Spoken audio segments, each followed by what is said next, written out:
My guest this afternoon is Member of the European Parliament, George Lyon. Welcome, George. Good afternoon, and thank you very much for inviting me along. You're most welcome. I know that you're a prestigious MEP and everything, but I want to start off by asking you about farming, because you have a long history of being a farmer. That's correct. I'm a seventh-generation tenant farmer, born on the island of Bute. My family have farmed there since way back in the late 1600s. And there's always been either a James or a George Lyon as one of the tenants in Drummathroy, which is where I was born. My family are all involved in farming on the island there, and I was involved in agricultural politics for quite a long while and ended up president of the Farmers Union. Do you still farm to this day? No, in 2009 I gave up the farms and gave them back to the state, mainly because my three daughters, none of them were terribly interested. For it. So there wasn't much point in fathers keeping on slogging on with it when they weren't really interested in coming home. What was life like growing up in the farm? I'm assuming that would have been the 50s and 60s, when the 60s probably. It was in the 60s, and we lived in a very tight-knit community where everyone knew everyone else. It was a great place to grow up as a young man.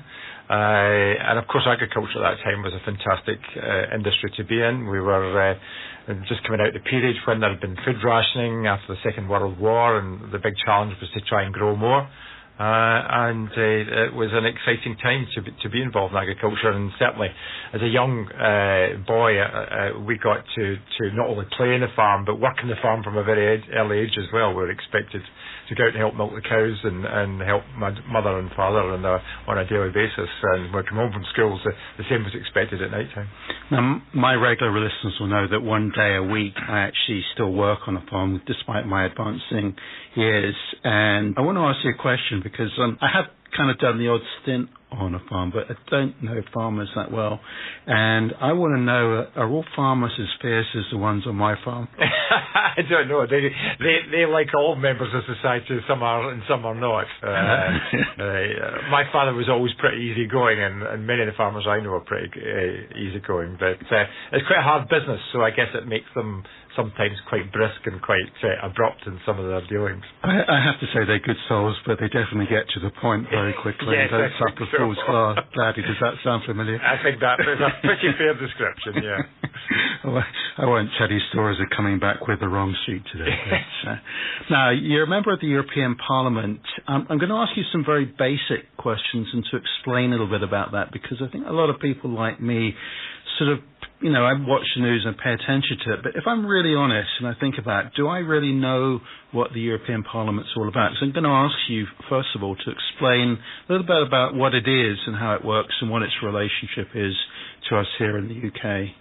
Well, the European Parliament is one of the main democratic mechanisms that holds the European Commission, i.e. the civil service of Europe, to account. The same as we have in the Holyrood Parliament or the Westminster Parliament, have the right to pass legislation, and we do that in conjunction with what's called the Council of Ministers, which is the ministers that represent all the countries. So in any piece of legislation, the Parliament has a view on it and votes on it. The Council of Ministers of the 28 member states, which we currently have, they also vote. That's the two democratic bits on any piece of legislation that's put forward by the Commission. And then we negotiate a final agreed text on that. So we're basically there to hold the Commission to account. We're there to hold them to account on how they spend money. And certainly in the last session of the Parliament, we reformed many of the policy areas. So whether it was on farming policy, whether it was on fishing, whether it was on the research and development budgets, whether it was on the so-called Horizon 2020 programs, which is transport, education, we did or were responsible for passing all of the legislation that then decides how the approximately 140 billion pounds that's spent in Europe each year is then spent for that forthcoming next year. So what is the relationship between the European Parliament and the national parliaments, like the UK Parliament?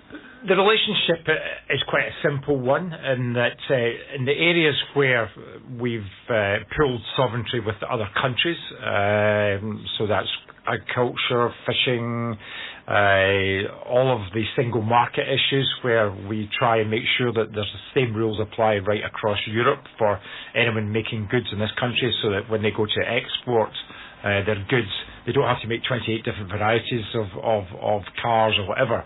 The same spec of car can be sold anywhere. So that's the biggest area of legislation, is in trying to ensure that we've got a single market that works across 28 countries and 500 million consumers. So in all these areas, we're responsible. Then once we pass the framework legislation, national parliaments and the Scottish Parliament enact a lot of these legislations. So whether it's on environment, whether it's on single market rules, whether it's on agriculture, fishing, whether it's taking advantage of some of the investment programs that are there, the national parliaments then transpose that legislation into their own legislation, and that accounts for somewhere between 7 to 15% of the total legislation in national parliaments or in the Scottish Parliament. EU legislation informs that. Is it as bureaucratic as we think it is? Well, it's certainly, in terms of the process, it can be quite bureaucratic, and that's because there's 28 member states, there are 740 MEPs, and you have the Commission as well who initiate the legislation. So yes, there's quite a bit of negotiation that has to take place to get a final agreement on it, and you can imagine there are big competing interests between member states in the northern of Europe and the southern European countries. Quite often have different agendas and different priorities. So it's trying to get that agreement that takes some time. But I recently spent some time in the United States looking at how the federal government works there, because they have a very similar setup where power is shared between Congress, the Senate and the President. And quite frankly, their politics are in gridlock at the moment. They can't pass budgets, they can't pass any kind of policy at all, because there is such conflict in the institutions. So Europe, I think, actually works quite well given the different priorities and different interests there are. Like in our system here, like we have like the local and the national and so on, and you kind of consider the national to, I suppose, oversee or direct or give guidance to the local. We don't quite see that the same way with Europe, but the reality is, isn't it, that it does sort of, I don't know if I want to use the word dictate, but certainly give us a certain amount of direction in terms of our national situation. And it is beyond just kind of making sure we all use the same sort of plug or whatever it is. Yeah. There is quite a lot of direction that we are forced to accept from Europe, isn't there? Yeah, and it's in areas where you can't legislate as an individual nation state. I mean, if you're going to tackle climate change, you can't do it just on the basis of one state. If you're going to introduce rules for a single market that covers 28 countries, you can't just do it individually. That's the whole point of the European Union. So clearly there are areas where these rules are agreed, and they're agreed at European level. I wouldn't say they're dictated to us, because there is tremendous amounts of democracy involved in this. You've got all the ministers, and the UK minister sits there at the table and negotiates with his other ministers to make sure that the UK gets a good deal out of it. You've got all of the UK MEPs who represent their own constituencies. They too are sitting at that table with a say in what comes out at the end of the process. So I don't think it's dictation that we dictate. What we do is actually implement policy where there's agreement between all the 28 member states and all the MEPs from these member states. And that, I think, is the right way to do it. To tackle climate change, or whether it's to negotiate big free trade agreements, you can't do that as a single individual member state anymore. The Chinas, the United States, they are big, powerful players in the world, and we need a similarly strong representative voice, which is, of course, the European Union, to represent the UK and all the other European member states. I have to say that from my own very narrow world that I live in, it's really nice to be able to travel to some of the countries in Europe and not have big, massive borders stopping you and things like that. Yeah. And you have the same rights wherever you go, whether it's to health care, insurance, whether it's on mobile roaming charges. We just introduced legislation there just a few weeks ago that makes sure that we cap roaming charges right across Europe, whether it's on your rights in terms of banking charges and things like that, whether it's passenger rights. If your flight goes wrong, you're entitled to compensation regardless of where you are in Europe. So these are all things where individual citizens, no matter where they are in Europe, get the benefit of that legislation that gives them the same rights no matter where they work or retire or go on holiday in the European Union. You're obviously a big fan. No, I'm pretty critical of quite a lot of what Europe does. It does need reform. No one could claim it's perfect. It's far from perfect. But I think on balance, it does deliver benefits, and we should acknowledge that. Great. Well, we will talk a little bit more about politics, but we'll also come back a little bit and find out about you as the man, because I think people almost are a little bit more interested in that than the politics side of things. So it is very interesting to talk about Europe as well. My guest this afternoon is MEP George Lyon. I want to ask you, I've asked several of the politicians who have come in about this, which is in Westminster there's a lot of, I call it schoolboy behaviour. And personally, I think it's very sad because those guys are running the country. Does that all go on in Europe as well, in the European Parliament? Are they a bit more sort of sedate and dignified? It depends. I mean, parliaments have, and rightly have, a whole range of different types of people there because they reflect the makeup of the population. So you'll get some who may let the system down or indulge in schoolboy humour or whatever. And the only area where I suspect Parliament doesn't truly reflect the makeup of our country is in the number of female representatives we have. We're not bad in the European Parliament, and there must be at least 30-35% are female. So I think politicians represent the people that make up society in this country, and rightly so. We get the leaders we deserve. Is that what you're saying? Well, I think you need people that reflect every strand of society, and that's the way it should be. That's what democracy is bound on. They're not elites by any manner of means. They should not be elites. They should be there to represent the communities they serve, the communities that they come from, and that means you're going to get lots of good people, but you also might get one or two bad ones as well. But, I mean, you obviously know what goes on at question times and all that. Does that same sort of thing and all the barracking and all that go on in Europe as well? We don't have so much as that, except when Nigel Farage is on. He indulges in that type of the political point scoring stuff, which we don't get as much in Europe. I mean, I served in the Scottish Parliament for 8 years, and it was set up. It had the chambers in a horseshoe so that it's not as confrontational as Westminster, but it's just as confrontational as Westminster, because at the end of the day, there are deeply felt and deep-seated beliefs on different sides of the chamber, and at the end of the day, they end up being expressed through the debates at either First Minister's question time or Prime Minister's question time or whatever. The good news, I think, for all listeners, of course, is that that's not where the main work takes place. All of the work takes place in committees. That's where the real work goes on, and you don't get any of that type of behaviour at all. It's all very serious stuff, looking at the issues, deciding what the right legislation and the right policies are, and agreeing as to how you best implement them. So is it all for show for the public? Is that the point? Well, it is a spectacle for television in some ways, these type of big gladiatorial clashes, as they may be called. They don't inform you very much. There's lots of noise and heat, but precious little answers to any questions, and therefore I don't think they reflect the true work that goes on behind the scenes in the committees, and indeed in some of the plenary sessions where issues are being discussed rather than the clash of the party leaders as we see in television so often.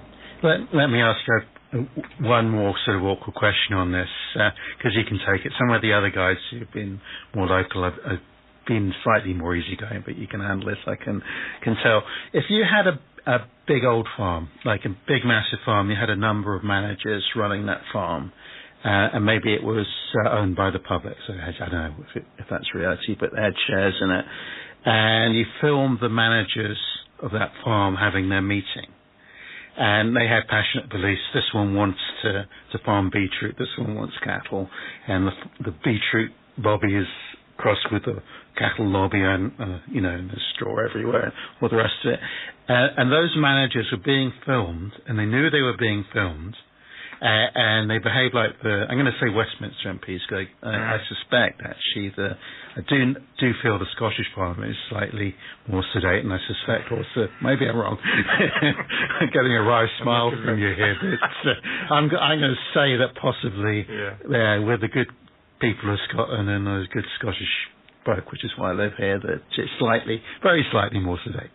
But if you saw a business behaving in that manner, especially when they know that they're in front of the public, would you want them as your managers? That's really my question. If that was a farm and your farmers, were running your farm, and would you want them running the farm when you saw that?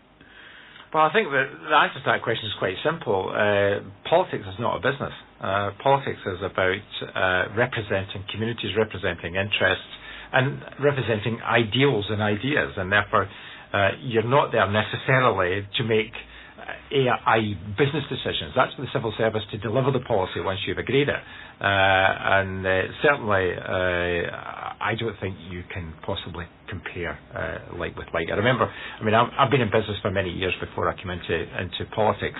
And in business, if you have a good idea when you wake up in the morning, then by night time, by and large, you'll manage to begin to start implementing it. In politics, if you have a good idea, you'd be lucky if after 5 years you're starting to get that idea accepted and you get enough support to put it into being. So that's just the difference, because there are so many vested interests and so many people who need to be consulted and be brought on board to make changes, that it's quite a difficult process and totally different from business. I'm going to say something here, because I wasn't going to get into this at all. Let's take Cyril Smith. Who was he representing? In terms of, he was representing Rochdale. Yeah, but in terms of his behaviour, you say we're looking for representative people to run the country. I don't think we are totally, because I actually feel that the people we want representing the country are people a little bit cut above. Who, we wouldn't. There's a vast wave of teenagers who are turning into vandals across the whole of the United Kingdom. We don't put a vandal in Parliament knowingly. We're saying, they're just going to be ordinary people. But don't we want to be out there looking for the exceptional people out there who are going to give us guidance? Because, one of the reasons I do these interviews is, and I think my listeners are the same, is they want to find out more about how the whole thing works.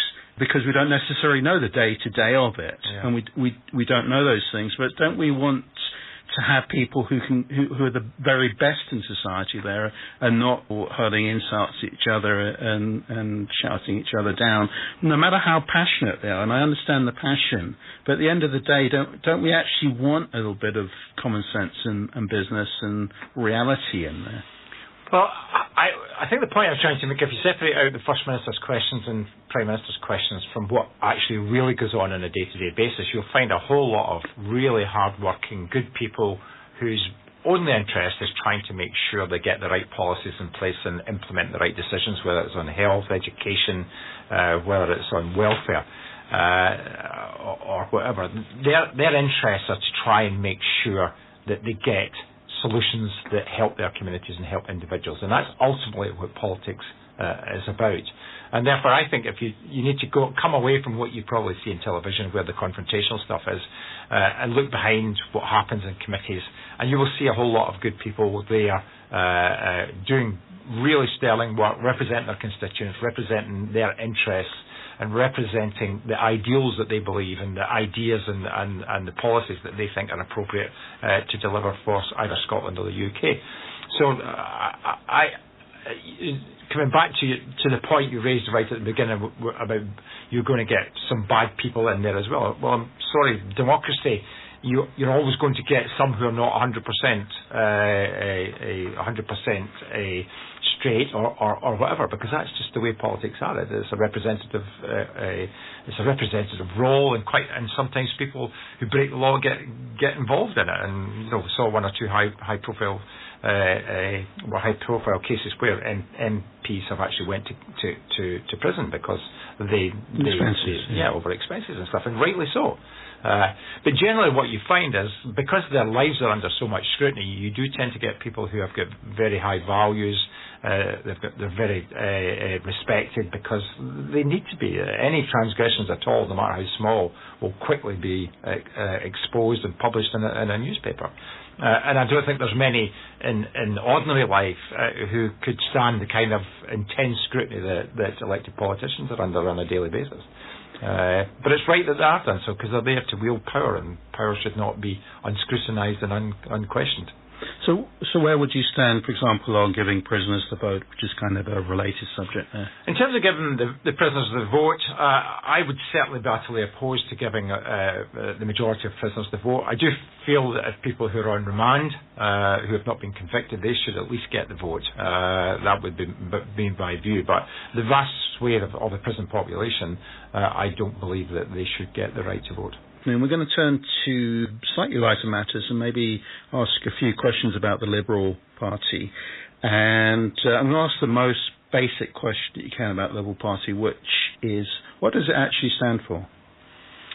Well, ultimately, our main philosophy as a party, we believe in the freedom and the rights of the individual, especially and to make sure that they are not challenged by the state, that we get the balance right. We believe in freedom of speech. We believe that individual rights and especially individual rights to express your sexuality, etc., should not be oppressed in any way. We believe in sound finance. And ensuring that we have a sound economics, because otherwise you can't deliver a fair society without a sound and strong economy. So these are the kind of main ideas that hold us together, and I think there's a very important place for Liberals in the political narrative. Does the Liberal Party have a stance on the referendum? Yes, we are opposed to Scottish independence. We believe in breaking barriers down, not building barriers up between peoples. We believe we're an internationalist in our outlook as a party. We believe that you cannot tackle some of the big challenges that society faces at a national level. It has to be where you work with others to do it. We're passionate believers that you deliver policy at the most appropriate level. So if it's cleaning the streets, if it's the bins, if it's delivering local schools, it should be done at council level. If it's dealing with some of the bigger issues, then the Holyrood Parliament is the appropriate place to do that. But there's also a place for Westminster, because we are part of something bigger as part of the UK, and it gives us more clout in the world. It gives us a role in the European Union and our current place in the European Union.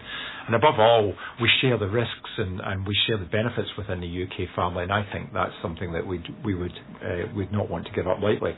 We believe that the Holyrood Parliament should have more powers, and indeed in 2015 it will get income tax raising powers.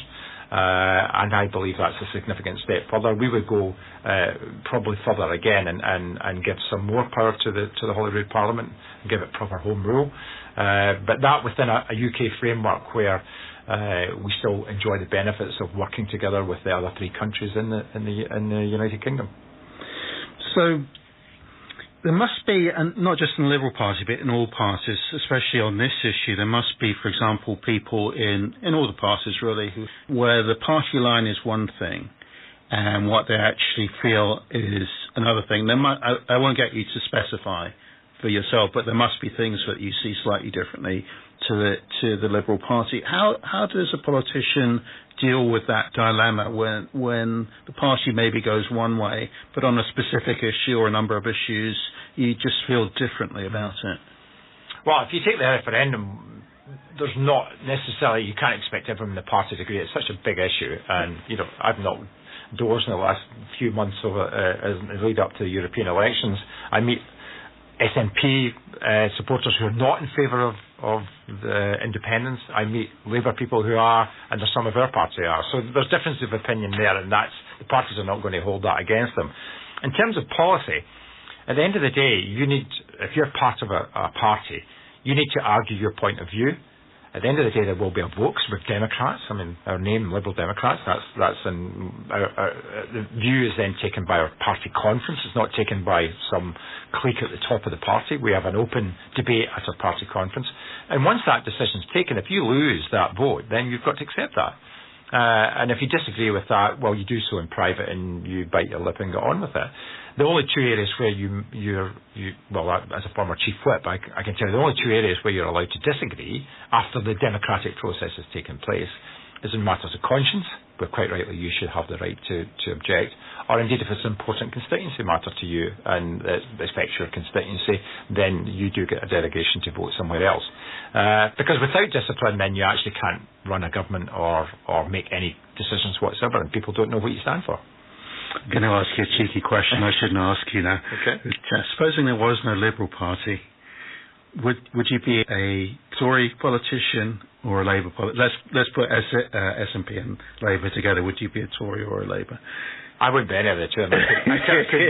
I disagree with them in many, many different areas. And if there wasn't a Liberal Party, we would need to start forming one quickly. George, just to wrap up, I asked you if you would reveal something about yourself that, I'm not looking for controversy here, but something surprising or that we might not expect either from you or from you as a politician. Is there something that you could give us the exclusive on? I kind of thought about this question, and I guess the only thing I can think of is I'm a huge fan of Strictly Come Dancing, and I would love to get the time, as my colleague Vince Cable has, to learn to become a really good dancer. Although my girlfriend says I've got 2 left feet and therefore that's impossible. So at some stage I'm going to try that and see if we could actually take up competitive dancing. I think that would be really fun. Well, you heard it here first, folks. MEPs on Strictly Come Dancing. I'm loving it, and you heard it on Crystal FM. George, thanks so much for coming in this afternoon and for taking I felt some quite difficult questions this afternoon compared with most of the questions I've asked to other politicians. So I'm really grateful that you took them in the spirit they were asked, and I hope you'll come back and see us again. Thank you very much. I've very much enjoyed it.